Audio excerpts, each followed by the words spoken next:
இந்நிகழ்வின் சிறப்பு விருந்தினராக உரையாற்ற வந்திருக்கும் பேராசிரியர் சி மௌனகுரு ஐயா அவர்களை வருக வருக என வரவேற்றுக் கொள்கிறேன். அன்புக்குரிய மாணவர்களே, மதிப்புக்குரிய இந்த துறை தலைவி அவர்களே, என்னை இங்கு அழைத்த மெட்டில்டா அவர்களே, இங்கு கூடியிருக்கின்ற பேராசிரியர்களே, ஆராய்வாளர்களே, இணைய வழியில் இதில் கலந்து கொண்டிருக்கின்ற என் நண்பர்களே, உங்கள் அனைவருக்கும் எனது அன்பார்ந்த வணக்கம். கேரள தமிழ்துறை தமிழரின் மரபு வழி ஆடல் வடிவங்களை பற்றி ஒரு கருத்தரங்கை, 3 நாள் கருத்தரங்கை ஒழுங்கு செய்திருக்கின்றது. இந்த என்னுடைய உரையினை ஒரு 8 பிரிவுகளின் கீழ் நான் இங்கு நிகழ்த்த இருக்கின்றேன். 1, ஒரு முன்னுரை. 2, இலங்கையும் அங்கு ஆடப்படும் இருவேறு ஆடல் மரபுகளும். 3, இரு ஆட்ட மரபுகளின் செழுமையும் முழுமையும். 4, வடமோடி தாளக்கட்டின் செழுமையும் ஆட்ட மரபின் செழுமையும். 5, தென்மோடி தாளக்கட்டின் செழுமையும் ஆட்ட மரபின் செழுமையும். இந்த செழுமை உருவான விதத்தை 3 கோட்பாடுகளை அடிப்படையாக வைத்து அணுகுதல், இதனடியாக எழுந்த புதிய போக்குகள். 8வதாக அது சம்பந்தமாக எழுந்த விவாதங்கள், இன்றைய செயற்பாடுகள். இந்த இவ்வளவையும் நாங்கள் பார்த்தால் ஓரளவுக்கு நாங்கள் முழுமையாக இந்த விஷயத்தை அறிந்து விடலாம். ஒரு அயல்நாட்டு மரபொன்றை புதியவர்களுக்கு அறிமுகம் செய்வது என்பது சற்று சிரமம்தான்.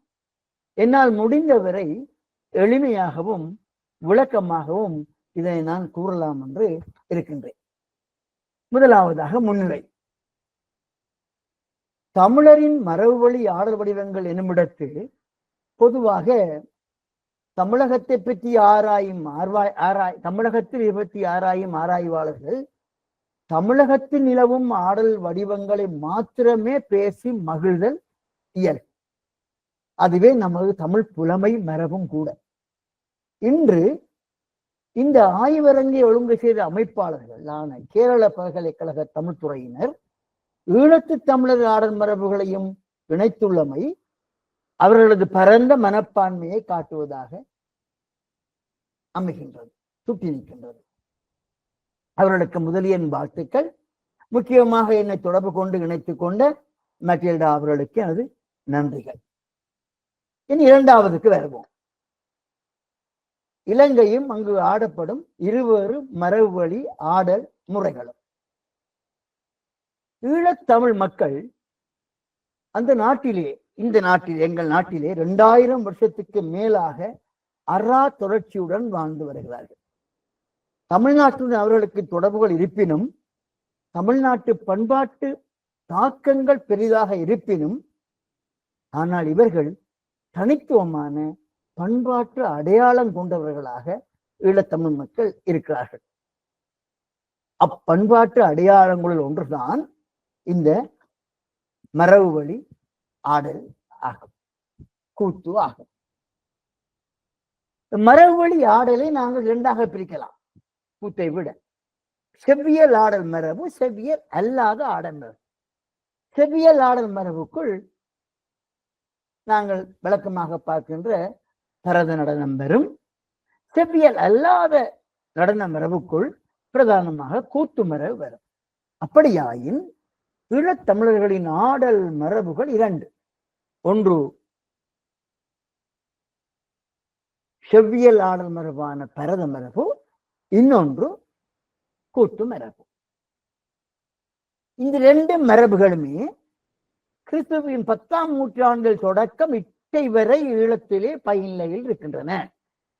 அதற்கான ஆதாரங்கள் எங்களிடம் உண்டு. கல்வெட்டு ஆதாரங்கள், இலக்கிய ஆதாரங்கள் உண்டு. 17ஆம் நூற்றாண்டிலே இந்த 2 மரபுகளும் தனித்துவம் பெறுகின்றன. இங்கே பரத நடனம் பெரும்பாலும் தமிழக பரத நடன மரபை, அதன் தாக்கத்தையும் பெற்றிருக்க, கூத்து ஆடல் மரபு தமிழக கூத்துவாடல் மரபினின்றும் வேறுபட்டதாகவும் அக்கூத்து இருந்து விடுபட்டு தனித்துவமான ஆடல் அம்சங்கள் கொண்டதாகவும் ஈழத் தமிழருக்கான அடையாளம் கொண்ட ஒரு ஆடல் மரபாகவும் காணப்படுகிறது. அதன் தனித்துவங்கள் யாவை என்பதை விளக்குவதுதான் இன்றைய எனது பேச்சின் பிரதான அம்சம். ஒரு நடன வடிவம் பிரதமா இருக்கலாம், கூத்தா இருக்கலாம், குச்சிப்புடியா இருக்கலாம், கதகளியா இருக்கலாம். ஒரு நடன வடிவம் முழுமையான ஒரு வடிவத்தை எடுப்பிலேயே பெற்று விடாது. அதுக்கு ஒரு வரலாறு இருக்கும். மெல்ல மெல்ல சேர்த்துத்தான் முழுமை பெறும்.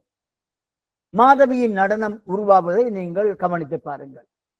மாதவி எடுப்பிலே அந்த 10 வகை கூத்துக்களையும் ஆடிவிடவில்லை. அதற்கு முன்னிலேயே வாழ்க்கையோடு இணைந்த முன்பேற்குறவை இருந்திருக்கிறது, சமயத்தோடு இணைந்த வேத நாட்டம் இருந்திருக்கிறது, கூத்தரும் விரலியரும் கூத்துக்கள் ஆடியிருக்கிறார்கள், குறவை கூத்து என்ற ஒரு கூத்து இடையர் மத்தியிலே இருந்திருக்கிறது.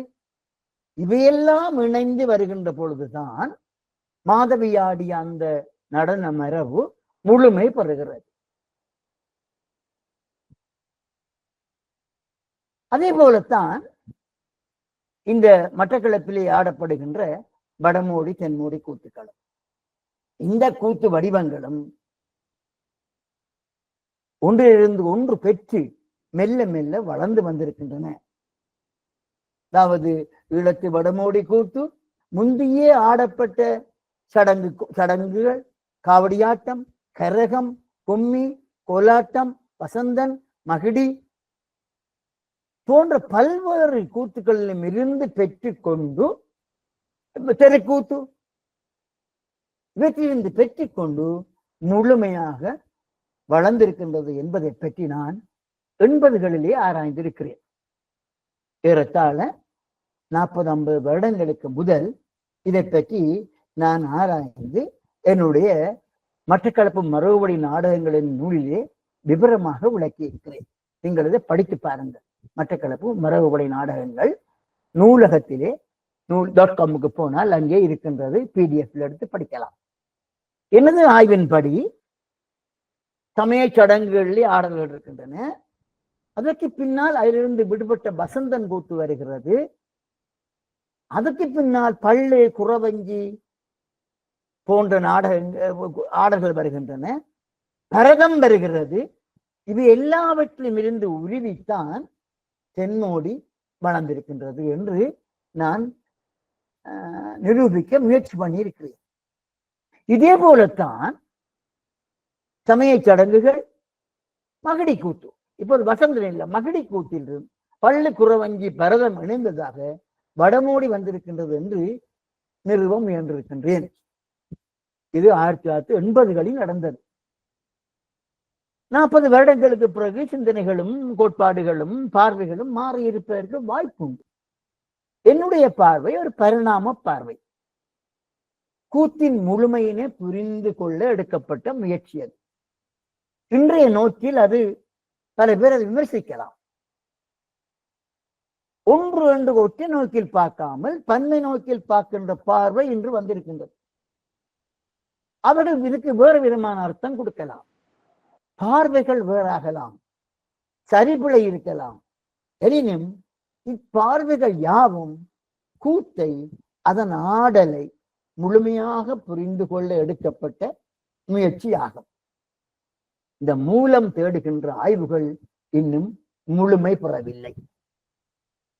அடுத்தது என்ற முன்னால் இருக்கின்ற ஒரு கேள்வி, இவை எங்கிருந்து வந்தன? அடிப்படையான கேள்வி. இந்த ஆடல் மரபு, செழுமையான கூத்து ஆடல் மரபு எங்கிருந்து வந்தன? இவை இரண்டும் தமிழகத்தின் வடபகுதி தென்பகுதியிலிருந்து ஈழம் வந்தனவாயினும் இங்கிருந்து ஆடல் மரபுடனும் கேரளத்தில் இருந்து வந்த கதகளி, கர்நாடகத்தில் இருந்து வந்த யக்ஷகானா, ஆந்திராவில் இருந்து வந்த பகவத மேளா, தென் தமிழ் மண்டலத்தில் இருந்து வந்த காமன்கூத்து, பொன்னர் சங்கர், மகிடி போன்ற மரபுகளை இணைத்து ஈழக்கூத்தாக இங்கு வேறு ஒன்றியது போல ஒரு வெளிச்சம் தெரிகிறது. இது மேலும் ஆராயப்பட வேண்டிய மாணவர்களே, உங்கள் முன் இந்த இடைவெளிகள் நிறைய இருக்கின்றன ஆராய்வதற்கு. இலங்கையிலே ஆடப்படும் இடங்களை நானும் சொல்ல வேண்டும். முதலாவதாக வடமோடி தென்மோடி என்று அழைக்கப்படும் இவ்விரு மரபுகளும் இலங்கையில் எங்கே ஆடப்படுகின்றன என்பதை நான் உங்களுக்கு விளங்குவதற்கு இலங்கை படத்தை காட்ட வேண்டும். இலங்கை அறிந்திருப்பீர்கள், தமிழகத்தையும் அறிந்திருப்பீர்கள். தமிழகத்திலே இருக்கின்ற பல மாணவர்களுக்கு தமிழகத்தின் சில இடங்கள் தெரியாமல் இருக்கலாம். தமிழகத்திலே 3 தமிழகம் இருக்கிறது: வடக்கு தமிழகம், மத்திய தமிழகம், தெற்கு தமிழகம். வடக்கிலே சென்னை உள்ளிட்ட பகுதி, மத்தியிலே காஞ்சிபுரத்தை உள்ளிட்ட பகுதி, தெற்கிலே மதுரையை உள்ளிட்ட பகுதி இருக்கின்றது. இன்னும் மேற்கே போனால் கோவை வரும். அதே போலத்தான் இலங்கையிலும் பாருங்கோ, வடக்கு மாகாணம்,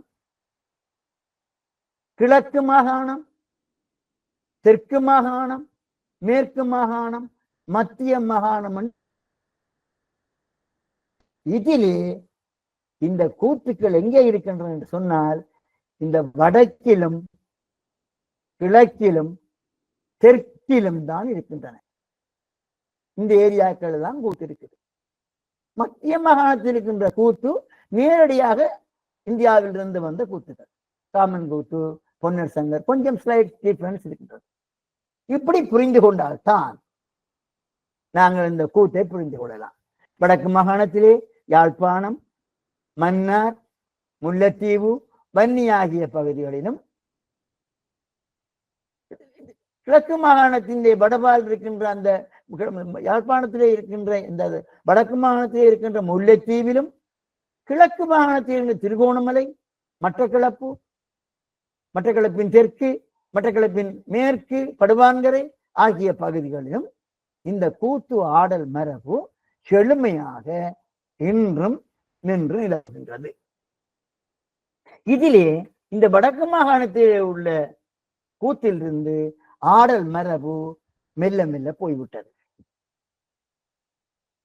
அந்த ஆடல் மரபு எஞ்சி நிற்பது முல்லைத்தீவில் மாத்திரம்தான்.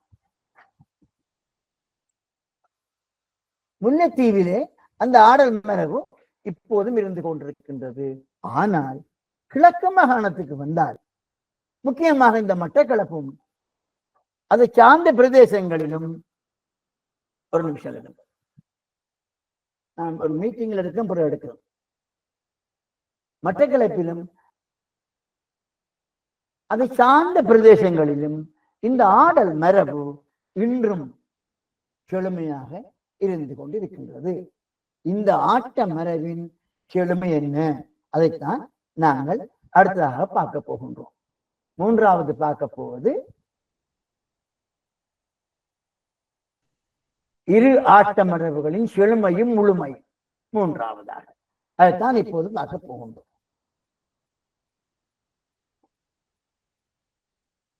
இரு பெரும் ஆட்ட மரபுகள் இருக்கின்றன என்று உங்களுடன் நான் கூறினேன். முதலில் இந்த ஆட்டமரபின் செழுமையினை விலகிக் கொள்ளுவோம். நாங்கள் இந்த ஆட்டமரபிடம் இந்த ஜதி கோர்வைகள், தாளக்கட்டுகள் ஆகியன 17ஆம் நூற்றாண்டில் இருந்து எங்களுக்கு வாய்மொழியாக பரப்பப்பட்டிருந்தன. 17ஆம் நூற்றாண்டில் எழுந்த ஈழத்து இலக்கிய நூலான கண்ணகி வழக்குரையில் வரும் அரங்கேற்று காதை மிக நீளமான ஒரு காதை. மாதவி என்ன ஜதிக்கு ஆடியிருப்பாள்? இளங்கோடிகள் கூறவே இல்லை. 10 வகை கூத்தாடினாள். அதை கொஞ்சம் விரித்து கூறுகிறார் அடியாருக்கு எல்லாரும், மற்றவர்கள் இளம்போனர்கள். ஆனால் எப்படி ஆடினாள், என்ன ஜதிக்கு ஆடினாள் என்று எங்களுக்கு தகவல் இல்லை. ஆனால் இந்த 17ஆம் நூற்றாண்டு இலங்கையிலே இருந்த கண்ணகி வழக்குரையிலே தனியாக ஒரு அரங்கேற்று காதை வருகிறது. அதிலே அவள் ஆடியிருக்கிறாள். அவள் ஆடின ஆட்டங்களை பாருங்க. அவள் என்னென்ன படுத்திக்கான்னு சொன்னால், பூபாலம், சுத்த வசந்தம், மந்தாரை, மல்லாரி, பாதிரி, சுத்த காம்பூதி போகிய ராகங்களையும், பார்தண்டி, மாடகையால் பல வீணைகள், இசைக்கருவிகளையும், நாடகங்களையும் பழகி இருக்கிறார். அவருடைய என்ன ஜதிக்கு ஆடினாள் என்று அங்கே கூறப்படுகின்றது. இங்க பாருங்க, மாதவி ஆடிய ஜதி தக்கிடுக்கு திக்கிடுக்கு தொக்கிடுக்கு நங்கிடுக்கு தகுதி தொகுதி தொங்கமெனவே செக்கிடுக்கு சொன்ன கிடுக்கு சொன்னங்குடன் கிடுக்கு செகுதித்த தகுதித்த தகுதித்த தித்தா திக்குடுக்கு திக்குடுக்கு செகனங்கு செகுனா செகண்டகன செகண்ட குண தித்தோம் தோம் எனவே இப்படி அவள் ஆடியிருக்கிறாள் என்று அந்த ஆசிரியர் கூறுகிறார். இவர் எப்படி ஆடினாள்? பாம்பு மாதிரி ஆடினாள், காலை வளைத்தாடினாள், காலை முன்னுக்கெடுத்தாள் என்று அந்த ஆட்ட மரபுகளை கூறுகிறார். கூறுகின்ற பொழுதுதான் எங்களுக்கு தெரிகின்றது, இதே ஆட்ட மரபுகள், இதே ஜதிக்கோவைகள் வடமோடி கூத்தில் அப்படியே இருக்கின்றது. இங்க பாருங்க, இது வடமோடி கூத்தில் வருகின்ற ஒரு தாளக்கட்டு. தக்க தக்க தக்க தக்க திகு திகு திகு. இங்க பாருங்க, தக்க தக்க தக்க தக்க திகு திகு திகு திகு தலாங்கு திக் தக்க தக்க திங்கின தோம் தக்க திங்கின தோம் தக்க திங்கின தக்க தாம் தாம் தக்க தோம் தரி கிட தக்க தாம் தாம் தக்க தோம் தரி கிட தக்க தீம் தாரதில் லானா தோம் தரி தக் தோம் தோம் தரி தக்க திங்கின தோம் தெய்யா திம்மி தக்க தொங்க திங்கின தோம் தலாங்கு திக் தக்க தக்க திங்கின தோம். இப்படி ஒரு ஜதியேது கூடுகிறது. எவ்வளவு வித்தியாசமாகப்படுகிறது. ரெண்டுக்கும் இடையே, பரதத்துக்கும் இதற்கும் இடையிலே ஒரு ஒற்றுமைகள் இருக்கின்ற தன்மையை நாங்கள் காணக்கூடியதாக இருக்கின்றது. அப்ப பரதநாட்டியத்திலே அதை பயிலுகின்ற பொழுது, பரதநாட்டியத்தை பயிலுகின்ற பொழுது அவள் ஒரு நட்டுவினாரிடம் பழகுகிறாள், ஆடல் ஆசிரியரிடம் பழகுகிறார். கூத்து பழகுகின்ற பொழுது அவர் அண்ணாவியாரிடம் பழகுகின்றார். பரதநாட்டிய நங்கையை பழக்குவதற்கு ஆடலாசிரியன், புலவன், இசைவெல்லோன் இருக்கிறார்கள். கூத்துக்காரனை பயிற்றுவிப்பதற்கு அங்கு யாரும் இல்லை. அவனுக்கு ஊற்றில் நடந்த கூத்துக்கள், அவன் கேட்ட கோயில் பிரசங்கம், புராண கதைகள், இவைதான் அவனுக்கு உதவுகின்றன. இருமரவிலும் காணப்படுகின்ற ஜதி கோர்வைகளையும் தொற்கட்டுகளையும் நோக்குகையில் தேர்ச்சி பெற்ற செவ்வியல் நடன ஆசான்களே கூத்துக்களுக்கும் ஜதிகள் அமைத்து கொடுத்தனர் போல தோன்றுகிறது. அதனால் கூத்தினை கிராமிய நாடகம் என அழைத்தல் தவறானது என்ற முடிவுக்கு நாங்கள் வருகிறோம். 17ஆம் நூற்றாண்டில் நடந்த கண்ணகி விளக்குரையிலே மாதவி ஆடிய நடனத்தின் ஜதிகளும், அதே காலத்தில் முத்துத்தாண்டவர் இயற்றிய இந்த ஆடிக்கொண்டார் அந்த வேடிக்கை காணக்கொன் ஆயிரம் வேண்டாமோ அந்த பாடலில் வருகின்ற ஜதிகளுக்கும் இடையிலும் கூத்து ஜதிகளுக்கும் இடையிலே மிகுந்த ஒற்றுமைகள் காணப்படுகின்றன. நீங்க சங்கீதத்தில் படித்திருப்பீங்க, திஸ்ரம் மிஸ்ரம் என்று படித்திருப்பீங்க. தகிட தகதிமி தகிட திஸ்ரம் தகதிமி திஸ்ரம், இப்படி பல பல விஷயங்கள் படித்திருப்பீங்க.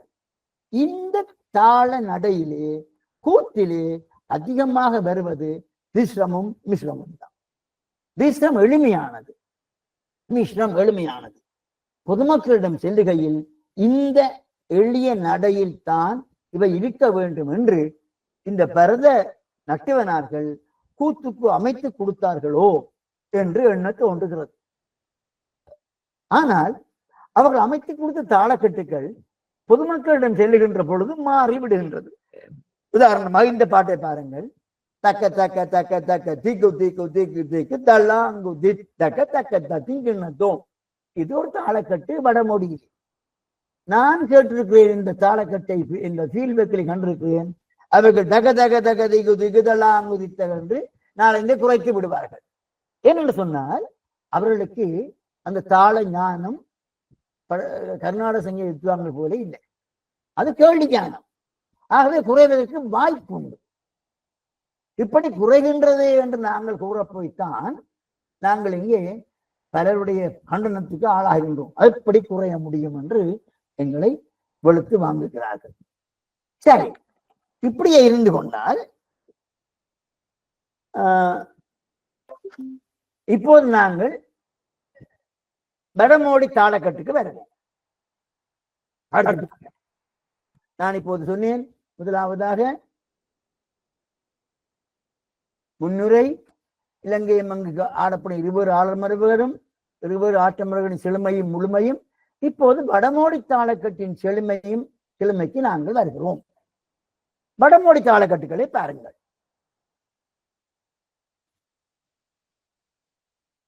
வடமோடி தாளக்கட்டுகள் ஒருவேளை சுவையானவை.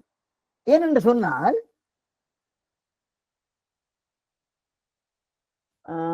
வடமோடி தாளக்கட்டுகளுக்கு ஒரு சிறப்பம்சம் என்னவென்று சொன்னால் அவை பாத்திரத்துக்கு ஏற்ப தாளக்கட்டு இருக்கும். வடமோடி தாளக்கட்டுகள் ஒரு பாத்திரம் வருகின்ற பொழுது அந்த பாத்திரத்துக்கு ஏற்ப ஒரு தாளக்கட்டு இருக்கும். உதாரணமாக அரசன் வருகிறான் என்று சொன்னால் அந்த தாளக்கட்டு இப்படி இருக்கும். தாங்கிட்ட தருக்கிட்ட திமிதக தாதா கிட்ட தா கிட்ட தோம் தரித தாங்கிட்ட தருக்கிட்ட திமிதக தாதா கிட்ட தா கிட்ட தோம் தரி தத்துமிதா கிட தத்துமிதா திங்கிணத்தை தாங்கிட. பாருங்க, ஒரு கம்பீரம் அங்கே வந்து விடுகிறது. மகாராணிக்கு ஒரு தாளக்கட்டு, அரக்கர்களுக்கு, வீரர்களுக்கு, குறவர்களுக்கு, கலியாரிமாருக்கு, முனிவருக்கு, கிழவிக்கு, பறையனுக்கு, குறவனுக்கு என்று ஒவ்வொரு தாளக்கட்டு வரும். அகரணை பொருட்களுக்கும் தாளக்கட்டு வரும். சக்கரத்துக்கு ஒரு தாளக்கட்டு வரும், சேவருக்கு ஒரு தாளக்கட்டு வரும். இந்த பாருங்க, இந்த தாளக்கட்டுக்களை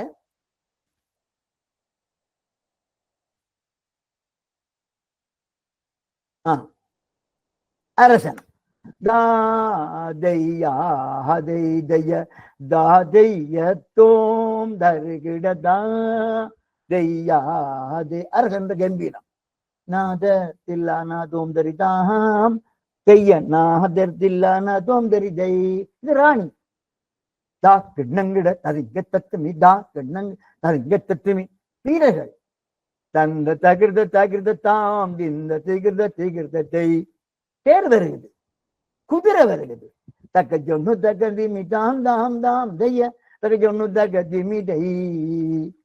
இப்போது பார்க்கலாம், ஒவ்வொரு கரைக்கிறதுக்கு நேற்ற ஒவ்வொரு தாளக்கட்டு மாறி செல்வதனை காணலாம்.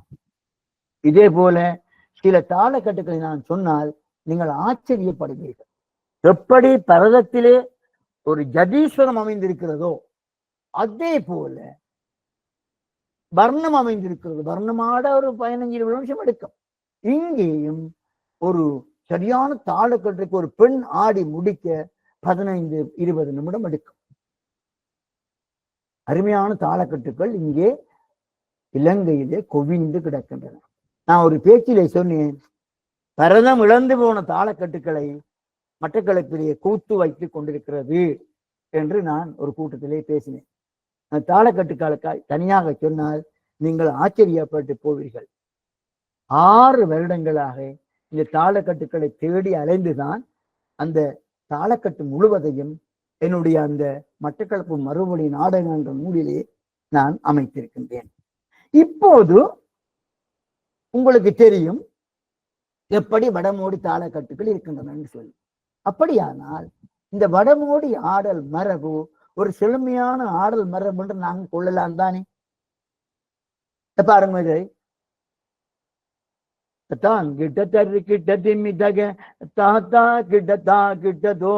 ராஜா பாப்பார் அங்கே நீங்க. பிறகு 2வது கட்டம் பெருமையில தக்க தக்க தக்க தக்க திகு திகு திகு திகு தள்ளாங்கு திக் தக்க தக்க திங்குன்னதும் 2வது கட்டம். 3வது கால் தூக்கி எறிவார். தாம் தாம் தக தோம் தரிகிட தக. 4வது கட்டத்துக்கு தாளம் தீருவார்.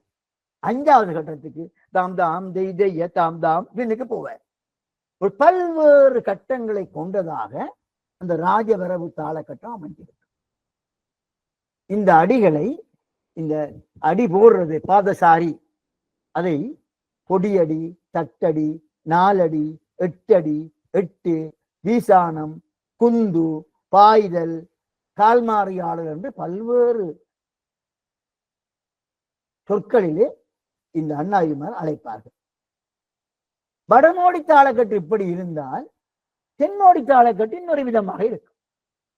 அது very இன்ட்ரெஸ்டிங். இதை பாருங்க, இந்த பாட்டு துளாதக ததிங்கன திமிதக தாதை எத்தாதை தக ததிங்கன திமிதக தாதை எத்தாதை துளாதக ததிங்கன திமிதக தாதை எத்தாதை தக ததிங்கன திமிதக தாதை எத்தாதை. நீ ஃபாஸ்டா 2ஆம் காலம் 3ஆம் காலம் துணி தொங்க தீந்தா தீந்தாதக தெய்ய தாதலாங்கு ததிங்கன தாந்த தத்திமி தெய்யக தத்திமி தாந்த தத்திமி தெய்யக தத்திமி தாந்த தத்திமி தெய்யக தத் தெய்யக தக தெய்யக தக தக தக தக தக தக தக தக தக தா தெய்ய தாதலாங்கு ததிங்கன தாதாம் தாதிந்தத்திமி தக தாதாம் தாதிந்தத்திமி தக தாதாம் தாதிந்தத்திமி தக தக தக தக தக தக தக தக தக தா தெய்ய தாதலாங்கு ததிங்கன தக்கச்சும் தாதரட தக்கச்சும் தாதை தக்கச்சும் தாத தக்கச்சும் தாதை தக்கச்சும் தாதரட தாதரட தோன்றட தாந்தரட தோன்றட தக தக தக தக தக தக தக தக தா தெய்ய தாதலாங்கு ததிங்கன பாடல் தொடங்கும். நீண்ட ஆட்டத்துக்கு பிறகு ஒரு பாடல் தொடங்கும். இதிலே கூட அவர்கள் வடமோடியிலே ஒவ்வொரு பாத்திரத்துக்கும் தாளக்கட்டு என்று சொன்னால் இங்கே 3 வகையான தாளக்கட்டு தான் இருக்கும். அதாவது ஆண்களுக்குரிய தாளக்கட்டு, பெண்களுக்குரிய தாளக்கட்டு, வீரர்களுக்குரிய தாளக்கட்டு, நீண்ட தாளக்கட்டுகள்.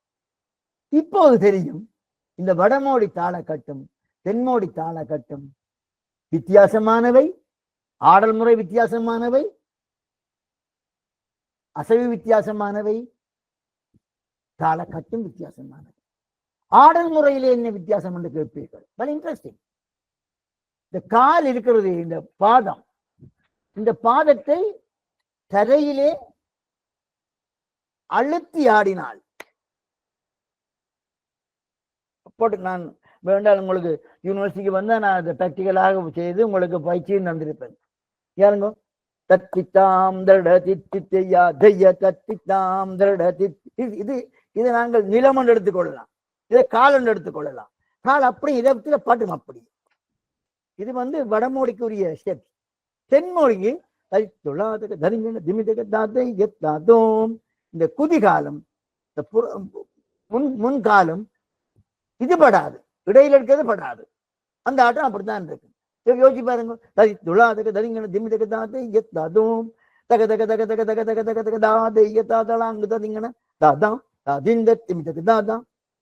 தென்மொழி கால் வர்றது. வடமொழியில தத்தித்தாம் தட தித்தித்தையா தெய்ய தத்தித்தாம் தட தித்தித்தையா தெய்ய தக சொன்னு தகதின் கால் அப்படியே படும். இந்த 2 அடிப்படை மரபுகள், ஆட்ட மரபுகள் இருக்கின்றன. இது எங்களுக்கு இருந்திருக்கிறது. எங்கே இருந்திருக்கின்றது? சோழ காலத்துல இருந்திருக்கிறது, நாயக்க காலத்துல இருந்திருக்கிறது. இதெல்லாம் மறந்து விட்டு போய் தெருக்கூத்தாக மிங்கி நிற்கிறது. தெருக்கூத்தில் எப்படியும் ஆடுவார்கள். இந்த மரபுகளை அடியொற்றி 2 மரபுகளையும் வளர்த்தெடுக்கிற வேலை தஞ்சாவூர் தமிழ் பல்கலைக்கழகத்துக்குத்தான் உண்டு. ஆனால் அவர்கள் இது அதிகம் நாட்டம் செலுத்துவதாக தெரியவில்லை. பரதமரபிலே அதிகம் கவனம் செலுத்துவதாகத்தான் இருக்கிறது இந்திய பல்கலைக்கழகங்கள். தமிழருக்கான ஒரு பெரும் ஆட்ட மரபுகள் ஈழத்திலே உருவாகி வளர்ந்து செழுமை பெற்றிருக்கிறது என்ற விஷயம் தமிழகத்தில் கூத்தாராய்வு செய்கின்ற பலருக்கு தெரியாது. சிலருக்கு தெரியும். பழனி என்னோட கூட இந்த கூத்து, நான் தெருக்கூத்து தேடுகின்ற பொழுது என்னோட கூட அலைந்தவர். பழனி கூத்திலே ரொம்ப காரணமான ஒரு ப்ரொஃபசர் பழனி. அதே போல அங்கே இன்னொருத்தர் இருக்கிறார்,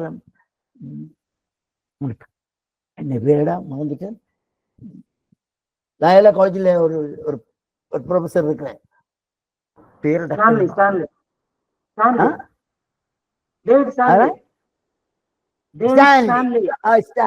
ஸ்டான்லி. ஸ்டான்லி என்னோட கூட தமிழ்நாட்டின் ஊர் பூராவும் தெரிந்தவர். என்னோட கூட திரிந்த இன்னொரு ப்ரொஃபசர் அரசு. இவர்கள் எல்லாம் என்னோடு திரிந்து தமிழ்நாட்டு கூத்துக்களை அறிய எனக்கு உதவியவர். அப்படி என்றால் இப்போது தென்மோடி, இப்போது நாங்கள் எப்படி வளர்ந்தது என்றதை பார்க்க போறோம். நாங்கள் இது இன்ட்ரெஸ்ட். வடமோடி எப்படி வளர்ந்தது இப்ப ஆராய்ச்சிக்குள்ள இறங்குறோம். ஆராய்ச்சி மாணவர்களே, உங்கள் புத்தியையும் உங்களுடைய மூளையையும் தூட்டிக் கொண்டு இங்க வாங்க. நீங்க இங்க பாருங்க, ஒரு தியரி இருக்கிறது. எந்த நாடகமும் சடங்கிலிருந்து உருவாகியது. சடங்கினுடைய அந்த நம்பிக்கை குறைஞ்ச பிறகு அது நாடகமாக வளர்ந்ததுன்றது பொதுவாக ஏற்றுக்கொள்ளப்பட்ட தியரி. அப்படியானால் கூத்து வடமோடி எப்படி உருவாகி இருக்கும்? இங்க பாருங்க, இது ஒரு சடங்கு, ஒரு கோயில். இது பெரிய கோயில், இது சிறிய கோயில். இல்ல வளைத்த பந்தகள் இருக்கின்றன. இது நரசிங்க பைரவர் கோயில், இது மாரியம்மன் கோயில், இது காளி, மாரி, மாரா, கங்காதேவி என்று பல பந்தல்கள். மக்கள் சுற்றி இருப்பார்கள். இதுக்குள்ள சடங்கு நடக்கும், பார்த்து மகிழ்வார்கள். ஒரு வட்டக்கலரிக்கான அம்சம் உண்டு இங்கே இருக்கின்றது. இது மகடி கூத்து. நான் சொன்னேன், வடமோடியை உருவாக்கி விட்ட மகடி கூத்து என்று சொல்லி. இதிலே பாருங்க, இப்படி 4 பக்கமும் அடைத்து போட்டு, இவிடுத்த ஒரு கொடிமரம் வைத்து, இவிடுத்த கும்பங்கள் வைத்து, இவிடுத்த ஆட்கள் இருந்து வட்டமாக நிகழ்த்துவார்கள். அப்ப இதை பார்த்துத்தான் இதை செய்தார்களோ என்ற எண்ணம் வருகிறது. இதையும் ஒரு மகடி கூத்து தான். இதால் ஆக்கள் வருவார்கள், இதால் வாசனம் முகம் வளர்ச்சிருந்த ஆக்கள் பார்ப்பார்கள்.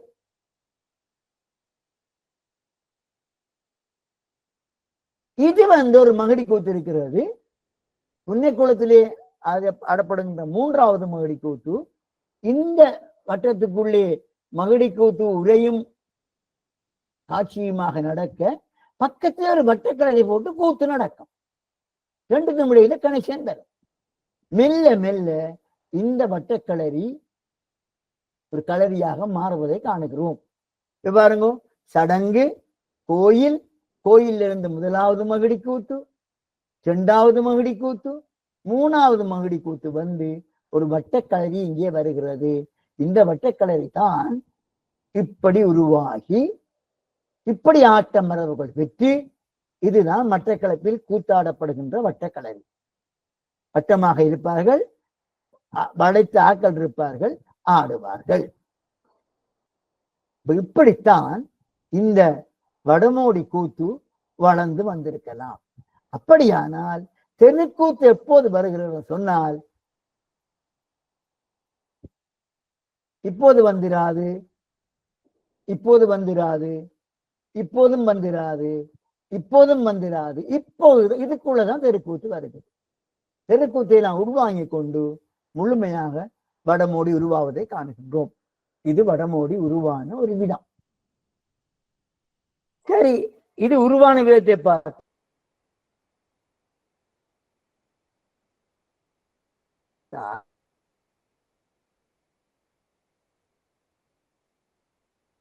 அசைவுகளை இந்த படத்துல காட்டி போட்டு இங்க பாருங்க வரைபடம். இது வடமோடி எப்படி ஆடப்படும் என்று அந்த நூலிலே விளக்கி இருக்கிறேன். நிற்பார்கள், பலபக்கம் திரும்புவார்கள், நிற்பார்கள், இடபக்கம் திரும்புவார்கள், நிற்பார்கள், சுற்றி வருவார்கள், பின்னுக்கு போவார்கள், முன்னுக்கு வருவார்கள், வலது பக்க பீசானம் ஒரு சுற்றி கிருகிறது, இடது போய் திரும்பி வாரது, இடது பக்க பீசானம் சுற்றி போறது, அப்படியே வந்து 8 போடுவார்கள். இந்த 8 பின்னுக்கு போறது, முன்னுக்கு வாரது, ரத்து எல்லாம் வந்து ஏறத்தாழ 38,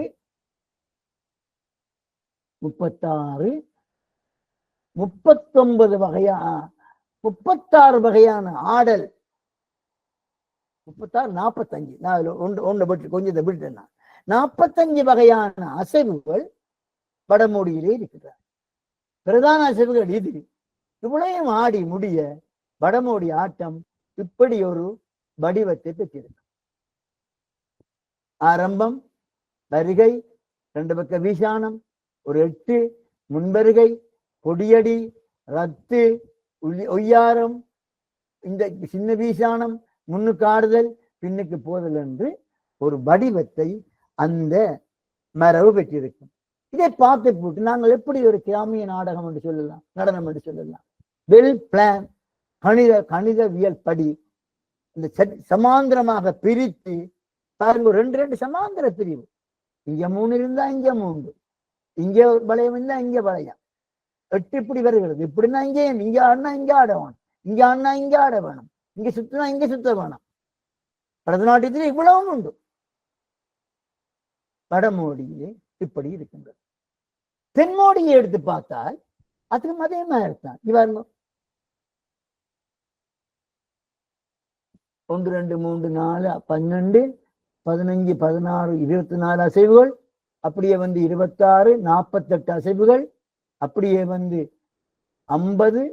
72 80 அசைவுகளிலே காணுகிறோம். 80 அசைவுகளையும் சுருக்கமாக இந்த மெயின் இதுகளை தாண்டி செல்லும். தாண்டி சென்று அது போடுகின்ற வடிவம் இப்படியாக இருக்கும். தென்மோடி ராசா அல்லது ராணி ஆட்டம் ஆடி முடிஞ்சா இவ்வளவும் போட்டிருப்பாங்க. இப்படி ஒரு எட்டு, இப்படி ஒரு வரவு, இப்படி ஒரு நளினம், இடையில ஒரு எட்டு, இடையில இப்படி ஒரு குரோஸ், இப்படி ஒரு குரோஸ் நளினம் எல்லாம் சுற்றி ஆடுவாங்க. இவற்றை பார்க்கின்ற பொழுது இந்த வடமோடி ஆட்ட அமைப்புக்கும் தென்மோடி ஆட்ட அமைப்புக்குள்ள வித்தியாசம் தெரிகிறது. இது பாருங்க, வடமோடி ஆட்ட அமைப்பு முன்பக்கம் நோக்கி வருவதாக அமைய ஆடி காட்டினா தான் அவங்களுக்கு விளங்கும். பின்னிருந்து முன்னோக்கி ஆடி வருவதாக அமைய தென்மோடி ஆட்ட அமைப்பு இங்கிருந்து இங்கு வந்து இங்கு வந்து இங்கு வந்து இங்கு போவதாக இருக்கிறது. தொடங்குவாங்க. தை துளாதக ததிங்கன தையத்தாதோம் தையத்தாதலாங்கு ததிங்கன திரும்பக்க திரும்பக்க திரும்பி ஓடு தொங்க தீந்தா தீந்தாதக தொங்க இங்க வருவாங்க. திரும்பக்க திரும்பக்க திரும்பக்க திரும்பக்க தொங்க தீந்தா இங்க வருவாங்க. திரும்பக்க திரும்பக்க திரும்பக்க திரும்ப இங்க போவாங்க. தொங்க தீந்தா இங்க போவாங்க. தக தக தக தக தா தையத்தாதலாங்கு ததிங்கன தனனம் தன தன தன ஆடி வருவாங்க. இப்படி அசஞ்சு தனனம் தன தன தான தான் தான கால் அறிவாங்க. பிறகு தக்கச்சம் தாதாம் தாதிந்தத்தி மிதக தாதாம் தாதிந்தத்தி மிதக தாதாம் தாதிந்தத்தி மிதக தாதாம். இதுல தக்கச்சம்தாரோட தக்கச்சம்தாத ஈட்ட ஆடி போட்டு ஒரு முடிவை முடிப்பாங்க.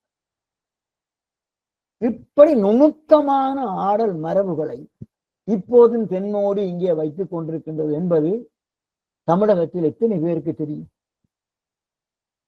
இதுக்கு ஒரு நீங்கள் வாங்கும் மெட்டீரியல்டா அவங்களோட மாணவர்களை கூட்டிக் கொண்டு வாங்கும். மட்டக்களப்புல போய் இதில் பார்ப்பேன் நான். பிள்ளைகள் இந்த ஆடல் மரபுகள் அறியட்டும். இது அப்படியே நீங்கள் கதகளியோட கம்பேர் பண்ணலாம், ஒற்றந்துள்ளரோட கம்பேர் பண்ணலாம், மோகினி ஆட்டத்தோட கம்பேர் பண்ணலாம். கம்பேர் பண்ணக்குள்ள என்னென்னத்தை நாங்கள் வெற்றி கொண்டோம், என்னென்ன எங்களிடம் தனித்துவமாக இருந்தது என்று தெரிய பெறும். மட்டக்களப்பிலே வடமோடி எவ்வாறு வளர்ச்சி பெற்றிருக்கும் நான் இங்க விளங்கப்படுத்தியிருக்கிறேன். இவ்வாறுங்க கோயில் சடங்கில் காணப்பட்ட வழிபாட்டு முறை ஆடல் மரபு, அதுல இருந்து சிலவற்றை எடுத்துக்கொண்டது. மகடி கூத்தில் காணப்பட்ட சிலவற்றை எடுத்துக்கொண்டது. வடமோடி அப்படியே வளருது. இதை விட இந்தியாவிலிருந்து சிலது வருகிறது. இணையக்குள்ள இன்றைய வடமோடி வருகிறது.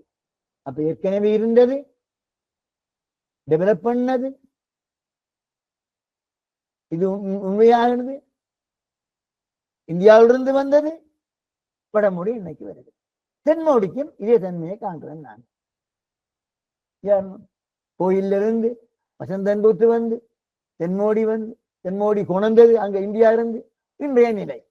இப்படித்தான் இந்த 2 மரபுகளும் இங்கே வளர்ச்சி பெற்றிருக்கலாம் என்று நான் என்னுடைய ஆய்விலே புலப்படுத்தி இருக்கின்றேன். அந்த நூலை பலர் வாசிப்பதில்லை. ஏனென்று சொன்னால் மட்டக்களப்பு மரபுவழி நாடகங்கள் சொல்லி நாடகம் மட்டும் அணுகிறார்கள். இல்லை, ஒரு செழுமையான ஆடல் மரபு எவ்வாறு ஒரு சமூகத்தோடு சேர்ந்து சமூக பண்பாட்டினடியாக வளர்ந்தது என்பதை கூறுகின்ற ஒரு நூல் அந்த நூல். இங்க பாருங்க, புராதன குழு நிலை இருந்திருக்கும் மட்டக்களப்பில்.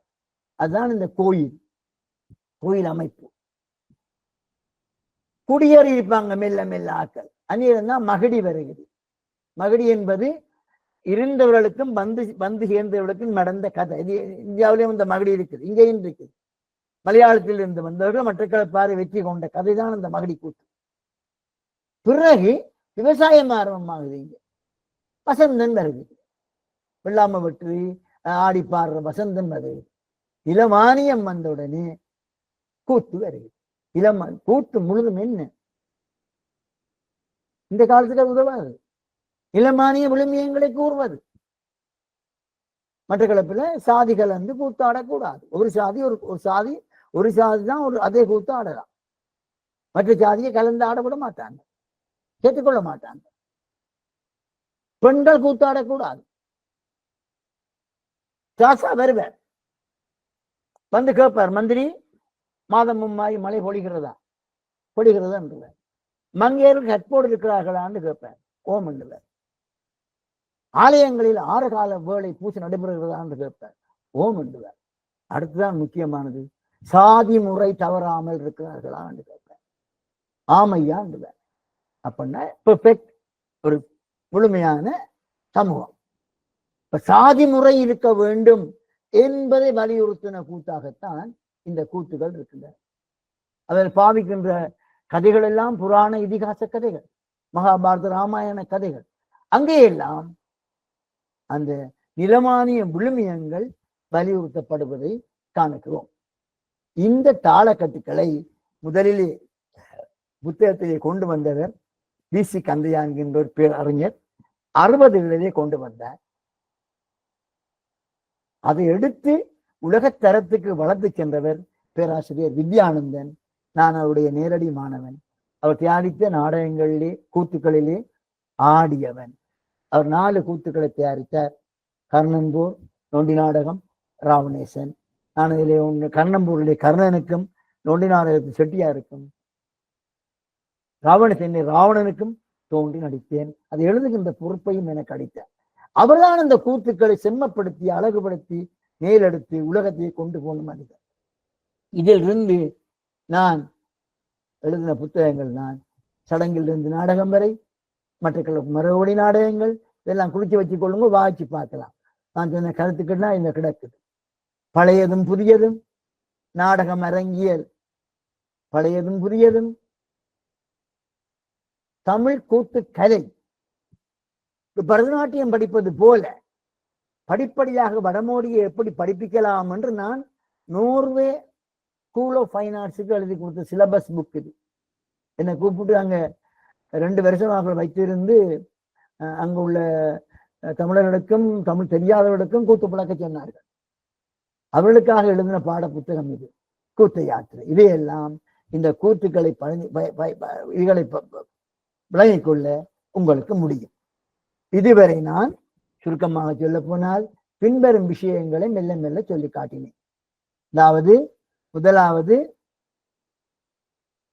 முன்னுரை சொல்லி இலங்கையின் 2 ஆடல் மரபுகளையும் நான் விளக்கி, இலங்கையையும் காட்டி, எங்கெங்கே இருக்கின்றன என்று காட்டி, 2 ஆட்ட மரபுகளின் செழுமையையும் முழுமையையும் காட்டி, வடமோடி காலக்கட்டின் செழுமையை நான் உங்களுக்கு விளக்கி, ஆட்டமரபின் செழுமையை விளக்கி, தென்மோடி காலக்கட்டின் செழுமையையும் ஆட்டமரபையும் விளக்கி, 6வதாக இப்போதுதான் இந்த செழுமை உருவான விதத்தை 3 கோட்பாடுகளை அடிப்படையாக வைத்துக் கொண்டு அணுகின்ற அடுத்த 6வது கட்டத்துக்கு போகின்றோம். அந்த 3 கோட்பாடுகளுமாவன, அதுக்கான ஸ்லைட் நாம் தயாரிக்கல, பிள்ளைகள் மன்னித்துக் கொள்ளுங்கோ. இந்த 3 கோட்பாடுகளும் என்னவென்று சொன்னால், ஒன்று பரிணாம கோட்பாடு, எழுதி கொள்ளலாம் நீங்கள், பரிணாம கோட்பாடு, இவல்யூஷன் தியரி. 2வது கோட்பாடு பண்பாட்டு கலப்பு கோட்பாடு.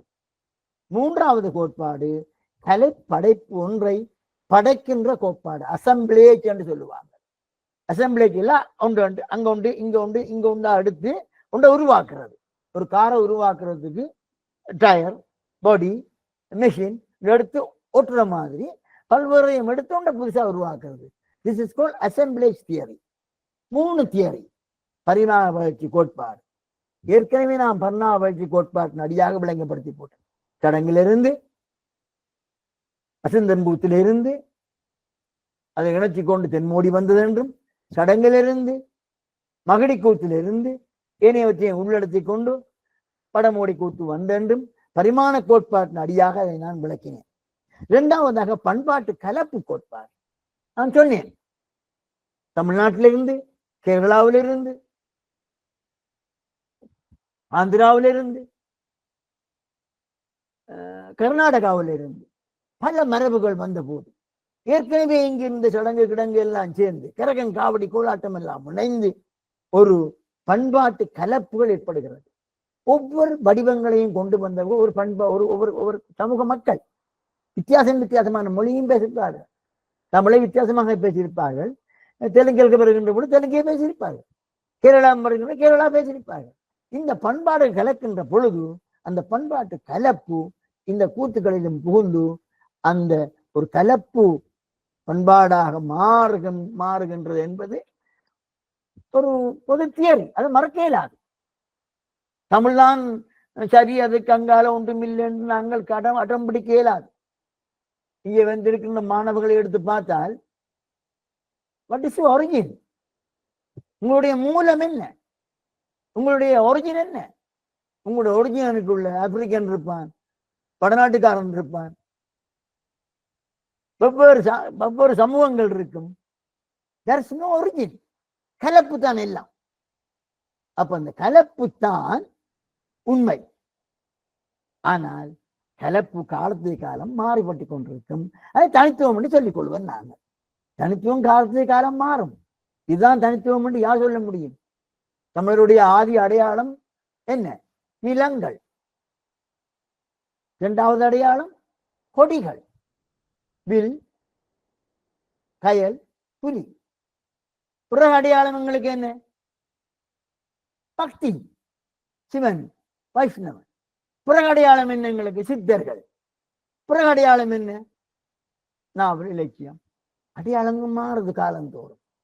சொன்னார் வடிவா பாரதி, காலத்துக்கேற்ற வகைகள் அவ்வ காலத்துக்கேற்ற ஒழுக்கமும் நூலும் ஞானம் முழுதுக்கும் ஒன்றாய் எந்த நாளும் நிலைத்திடும் நூல் ஒன்றும் இல்லை. எல்லாம் மாறுகிறது, எல்லாம் மாறிக்கொண்டு போகும். இந்த வகையிலே அதை பார்க்கலாம். அடுத்தது ஆக்க கோட்பாடு. கலை பண்பு கொண்டு படைக்கின்ற பொழுது பலவற்றையும் சேர்த்து இணைத்து படைப்பார்கள். நான் அதை அடிக்கடி செய்கின்றேன். எனக்கு இந்த கலப்பிலே மிகவும் ஆசை உண்டு. ஒரு கலைப்படைப்பை செய்கின்றவர்களுக்கு கட்டுப்பாடுகள் இருக்கக்கூடாது. கட்டுப்பாடுகள் இருந்தால் படைப்பு செய்ய இயலாத கடைசிகளை. அவர் பறந்து விரிந்து அகண்ட சிந்தனை உடையவராக இருக்க வேண்டும். நல்லது எங்கே எல்லாம் இருக்கோ அதெல்லாம் சேர்த்துக் கொள்ள வேண்டும். அவருடைய நோக்கம் கலை படைப்பாகத்தான் இருக்க முடியும். அப்ப படைப்பு கோட்பாட்டில நாங்கள் பார்த்தால் நம்மள அறியாமலே கூத்து மாறி வந்திருக்குது. எல்லாரும் சொல்லுவாங்க கூத்து மாறாது, கூத்து மாறாதது, மாற்றக்கூடாதுன்னு சொல்லுவாங்க. இவங்கள் மாற்றாமலே மாறிக்கொண்டு வந்திருக்கு. தெருக்கூத்து எடுத்தா என்ன கூத்து எடுத்தா என்ன, அது மாறிக்கொண்டே போகுது. இப்ப விஞ்ஞான யுகம் வந்து தலைகீழா மாற்றுது. அப்ப இப்படி ஆடி வந்த மரபுல தென்மோடியும் வடமோடியும் கலந்து இருக்கு. முல்லைத்தீவில் ஆடப்படுற அந்த கூத்து மரபுல அது ஒரு புது மோடி மாதிரி சொல்லுவாங்க. என்னுடைய அவதானிப்புல அது தென்மோடியும் வடமோடியும் கலந்த ஒரு மரபு. நான் சொன்னேன் காலை இப்படி அமர்த்தி ஆடுறது வடமோடி, தூக்கி ஆடுறது தென்மோடின்னு சொல்லி. இப்ப எந்த வடமோடியிலையும் தென்மோடி மாதிரி கால் வைக்கிறாங்க, தென்மோடியிலையும் வடமோடி மாதிரி கால் வைக்கிறாங்க. மாறி போயிடுச்சு. வடமோடி தென்மோடி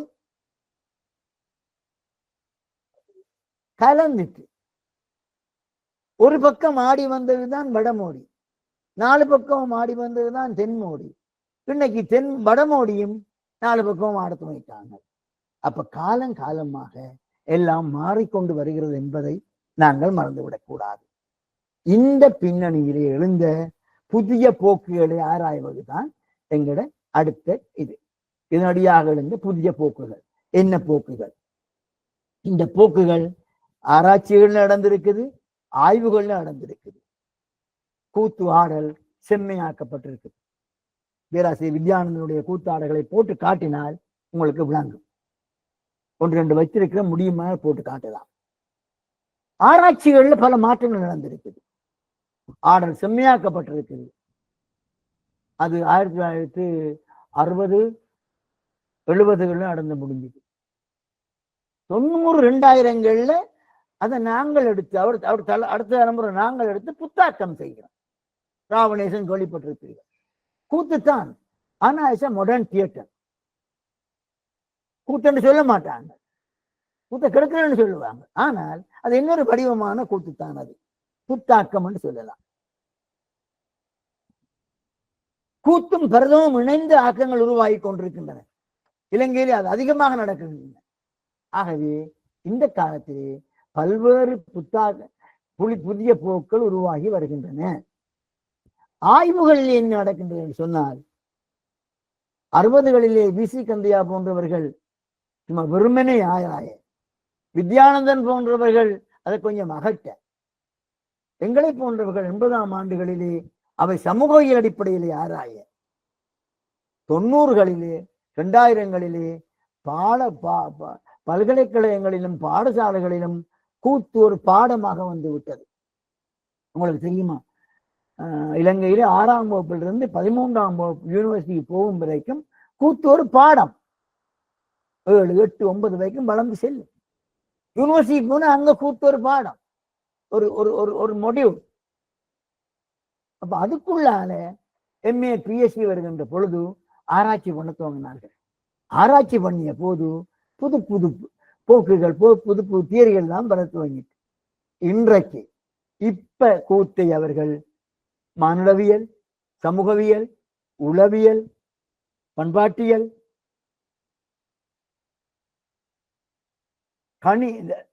நவீன தொழில்நுட்பம், இந்த பின்னணியிலே பார்க்கின்ற பொழுது கூத்து இன்னும் பரிமாணம் பெற்று செல்வதை நாங்கள் காணுகின்றோம். இறுதியாக அது பற்றி விவாதங்களும் எதிர் விவாதங்களும் செயல்பாடுகள்.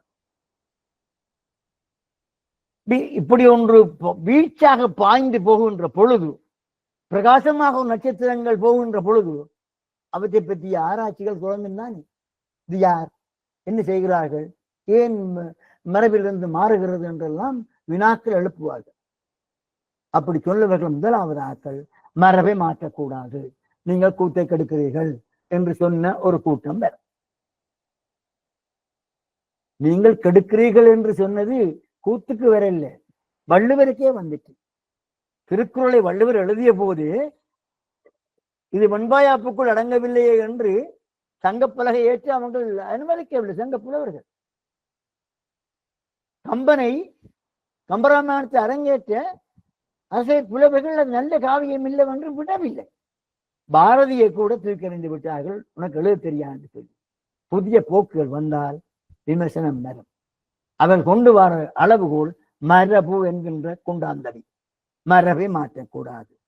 ஆனால் அவர்கள் அறியாமலே இந்த பரதமரபும் கூத்து மரபும் 2000 வருஷமாக மாறிக்கொண்டு வந்திருப்பேன் என்பதை நாங்கள் எல்லோரும் அறிவோம். இருமரபையும் கலக்கக்கூடாது என்று கூறுவார்கள். அடுத்த கேள்வி, அதான் விடுங்கோ, அது உண்மைதான், அது விடத்தான் வேணும். ஆனால் இல்லை, ரெண்டையும் கலந்துதானே வளர்ந்திருக்கிறது. கலத்தினால் என்ன என்ன என்ன தீமையை பெண்மங்களுக்கு? கிராமத்தில் அப்படி வளரட்டும், நாங்கள் வேறு விதமாக வளர்க்கலாம். இன்னொரு குற்றச்சாட்டு வைக்கப்படுகிறது இப்படி ஆகிறது, நீங்கள் கிராமங்களுக்கு போய் கெடுக்கிறீர்கள், மக்களை அவர்கள் பாட்டில் ஆட விடுங்கள், பல்கலைக்கழகங்கள் கூத்துகளை கெடுக்கின்றன என்ற ஒரு குற்றச்சாட்டும் உண்டு. அது ஒரு குழந்தை பிள்ளைத்தனமான குற்றச்சாட்டு தான்.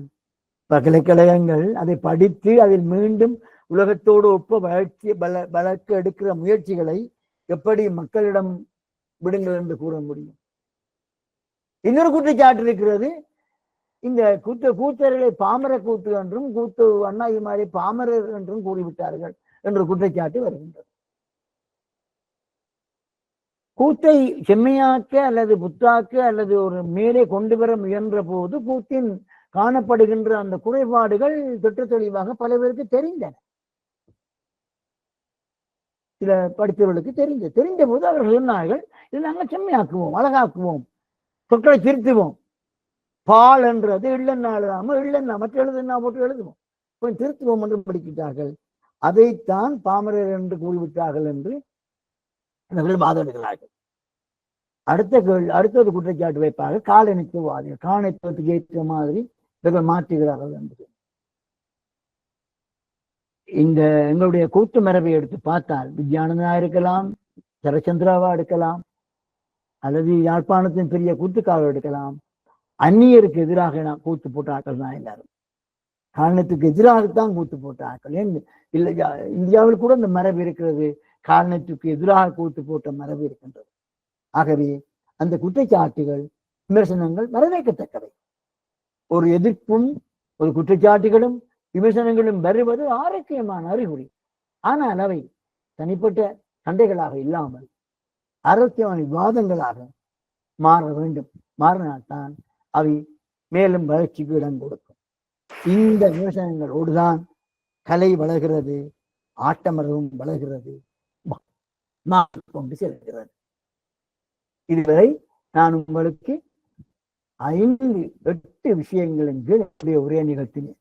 முன்னுரை, இலங்கையமங்கு ஆடப்படும் இருவேறு ஆட மரபுகளும் இந்த ஆட்ட மரபுகளின் செழுமையும் முழுமையும்